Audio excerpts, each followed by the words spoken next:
공무원 연금 개혁이 애초 추구하셨던 대통령님의 기대에 미치지 못하고 논의마저 변질되고 있는 현실에 대해 개혁 과정에 하나의 축으로 참여한 청와대 수석으로서 이를 미리 막지 못한 데 대해 무거운 책임감을 느낍니다.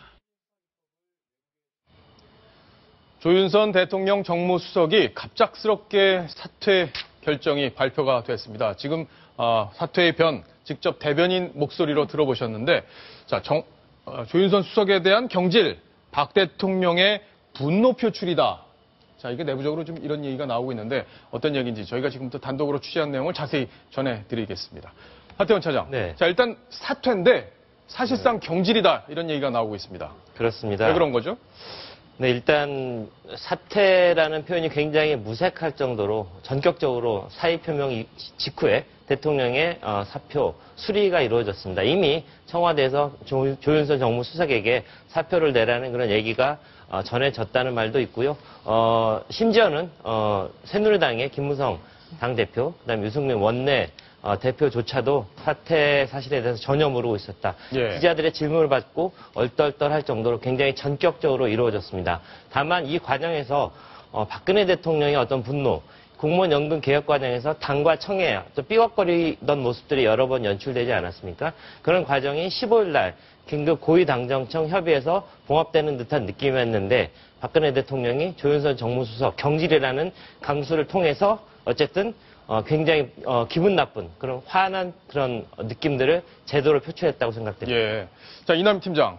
자, 지금 청와대 핵심 관계자 얘기인데 경질이 당에 대한 분노 표출이다 이거네요. 당에 대한 분노 표출인데 이것을 네. 김무성 대표나 유승민 원내대표의 직접적인 어떤 얘기가 아니라 결국은 정무수석, 조윤선 정무수석 경질을 통해서 우회적으로 분노를 표출한 것이다.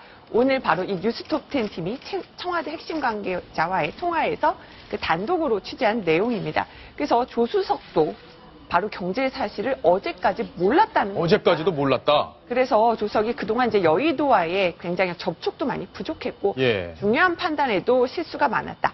역시 또 조수석의 책임도 함께 물었다. 이렇게 설명을 하고 있습니다. 그렇군요. 그러니까 본인이 물러날 생각이 없었기 때문에 단순한 사퇴가 아니라 경질이다 이렇게 지금 봐야 되는 건데 박성훈 논설위원. 네. 지금 그동안 조윤선 정무수석에 대해서는 논란이 많았습니다. 초선 비례대표 출신이고 또 그동안 수석으로서의 역할 좀 한계가 있지 않느냐 여러 가지 지적들이 있었는데 청와대에서도 좀 그동안 불편한 그런 상황들이 이어졌다 이렇게 볼 수밖에 없는 거네요. 그러니까 대통령의 그 공무원연금 개혁에 대한 의지와 수준, 기대 수준, 이것에 대해서 과연 제대로 당에 전달을 한 거냐. 그 다음에 또 하나는 그 미흡한 수준으로 그친 공무원연금 개혁 안에다가 국민연금의 그 인상이라고 하는 혹을 덕 붙여놨는데 예. 이것에 대해서 절대 안 된다라는 단호한 선을 그었어야 되는데 그것을 뭐 안 돼요, 그냥 돼요. 뭐 거의 이런 식으로 해서 당에서는 조수석의 의지를 꺾고서 말하자면 그 연계시켜버린 예. 이러한 잘못된 협상안을 일으키는 어떤 혼선에 대한 책임을 물은 거라고 봐야 될 것 같습니다. 특히나 김무성 대표가 얼마 전에 아니 어쩔 수 없는 이런 협상의 한계를 얘기하면서 이런 상황에서 만들어 놓은 공무원연금 개혁을 마치 맹탕 개혁이라는 식으로 이렇게 하면 도대체 청와대가 한번 대답해봐라. 예. 도대체 어떤 개혁안을 합의 현실적으로 하라는 얘기냐라고 요구를 한 데 대한 청와대 박근혜 대통령의 대답이다. 대답이다. 네, 저는 예. 이렇게 보는 거죠. 그래서 분명하게 절대적으로 그런 국민연금에 연계시키는 것은 있을 수 없고 또한 현재의 그 미흡한 개혁안 이 부분에 대해서도 분명히 이 기대 수준에 못 미치는 국민의 요구에 못 미치는 거라고 하는 것을 예. 조수석에게 책임을 묻는 형식으로 그렇군요. 답한 거라. 자, 그러면 결국에는 조윤선 수석의 경질은 두 가지가 합쳐서 이루어졌는데 첫 번째는 이 공무원 연금 개혁에 대한 어떤 미진한 부분, 그거에 대한 당의 대한 분노, 이거를 표출한 방식이었고 또 하나는 좀 일을 잘 못했다, 그동안에. 그거에 대한 어떤 두 가지 평가가 합쳐진 거다, 이런 해석이 가능할 텐데, 하태원 차장. 네. 지금 당에 대한 불만. 그러니까 과거 정부와 비교해서 이명박 정부 때 대통령, 지금 현재 박근혜 대통령이 전 대표로서 많이 도와줬다. 근데 그렇죠. 지금 당이 오히려 그때보다 더 안 도와주는 거 아니냐, 뭐 이런 식의 내부 기류가 있다면서요. 그렇죠. 지금 뭐 당과 청이 한 몸이 되어서도 굉장히 처리할 수 없는 그런 난제들이 산적한데 당이 사실은 청을 도와주는 것 같은 모양새를 취하면서도 실제로는 그렇지 않았다. 당이 대통령이 가장 절실하게 처리하고 싶은 어떤 개혁 과제 중에 하나가 바로 공무원 연금 개혁인데 이 부분에 대해서 당이 청의 마음을 몰라주고 계속 어떻게 보면 양봉의미하는 그런 모습들을 보여준 거에 대해서 굉장히 불만을 많이 표출했다고 합니다. 자, 청와대 고위 관계자의 멘트를 하나 소개시켜 드릴 게 있는데요. 예. 이명박 정부 때는 박 대통령은 전 대표로서 거의 모든 일에 협조를 했다. 그런데 한때 친박이었으나 지금은 비박 지도부겠죠. 유승민, 김무성 대표 체제를 얘기하는데요. 네. 현실론만 내세우면서 대통령의 개혁 의지를 꺾고 있으니 정말 답답하지 않겠느냐. 자, 청와대가 지금 현재 비박 지도부에 대해서 느끼고 있는 어떤 절절한 심정, 분노의 감정이 한마디로 농축돼 있는 그런 멘트라고 할 수 있겠습니다.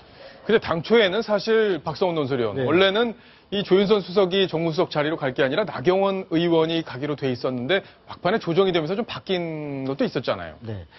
그러니까 지금 아까 그 청와대 고위 관계자의 멘트는 예. 사실은 수긍하기 어려운 사람들이 많을 겁니다. 아, 이 얘기요? 예, 우선 첫 번째로 이명박 정부 인사들이 꼭 수긍할 것이냐. 저는 그것을 회의적입니다. 과거 정부에서는 또 안 도와줬다 이렇게 우리가 아주 생각했다, 이거죠? 대표적으로 세종시 수정안 예. 그야말로 수정을 해서 제대로 된 세종시 만들자 그러는데 약속이 중요하다면서 원안 고수해서 허리 꺾은 게 바로 박근혜 당시 전 대표 아닙니까? 예. 그리고 그 이외에도 사실 중요한 고비 때마다 박근혜 대통령은 당내의 야당이라고 할 정도로 많은 부분을 사실은 안티를 걸었어요.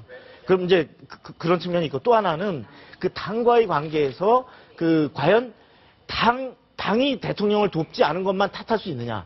이렇게 보면은 대통령이 이것이 얼마나 국가적인 아젠다인가에 대해서 충분히 국민에게 직접 설명하고 장차관 수석들이 바로 국민에게 설명하고 그리고 야당을 접촉하고 당뿐만 아니라 청와대가 직접 대통령이 또 야당 지도부를 접촉해서 이 부분에 대한 국민 여론을 조성해서 감히 이 부분을 이렇게 맹탕 만들어버릴 수 없게 국민 여론을 조성했다면 그것은 이렇게 그치지 않았을 텐데 시일만 정해놓고 마치 결과 내서 성적이 이거밖에 안 되냐라고 야단치는 마치 그 학부모 같은 그런 인상을 주면 당 쪽에서는 서운하죠. 예.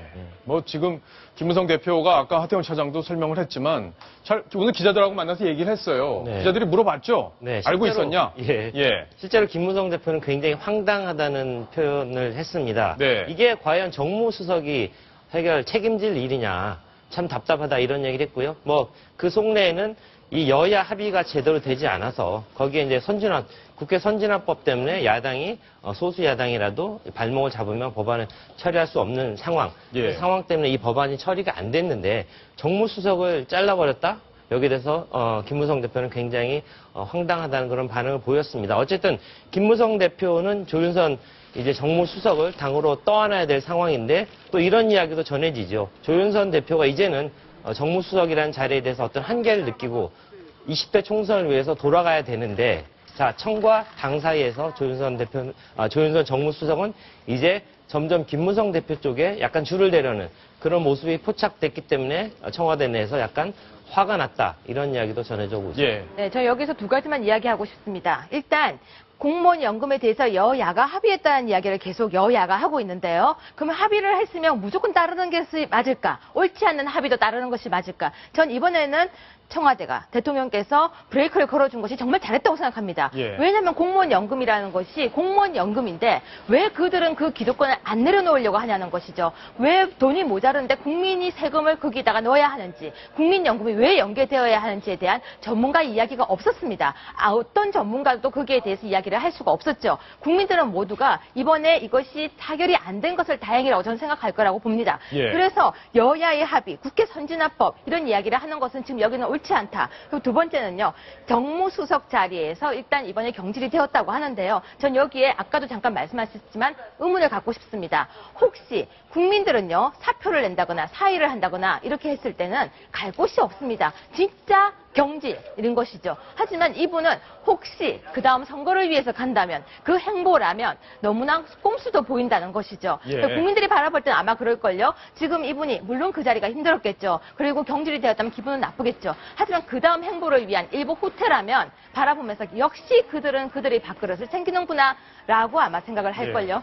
뭐 정치인이라면 총선 출마 당연히 검토할 수밖에 없는데 자 일단 시청자 질문을 한번 보고 가겠습니다. 조윤선 씨는 정무수석보다 의전 수석을 맡겼다면 좋았을 걸 하는 생각입니다. 아마 이제 그동안 여러 가지 논란 때문에 이런 표현을 하신 게 아닌가 싶은데 사의 수용 배경에는 차기 총선 출마도 고려됐겠죠. 지금 유해 교수께서 지적하신 바로 그 이야기를 시청자께서 질문을 주셨는데 하태원 차장 지금 네. 뭐 어제 저희도 소개를 해드렸는데 네. 뭐 한간에는 뭐 종로 출마를 검토한다 네. 이런 얘기들이 좀 있던데 실제 어떻습니까? 근데 조윤선 정무수석은 19대 때도 종로를 한번 노렸었지만 그때 이동관 전 수석과 맞붙었었고 결국에는 다른 사람에게 어부지리로 갔는데요. 홍사덕 그때 전 의원이 홍사덕, 공천을 예, 받았죠. 그렇죠. 결국 그랬는데 조윤선 정무수석은 당연히 정치인이기 때문에 계속해서 어떤 의정 활동을 쌓아가면서 본인의 커리어를 계속해야 되는 그런 현실 정치인이기 때문에 네. 본인은 어떤 종로 출마 같은 것들을 노릴 거라고 생각됩니다. 다만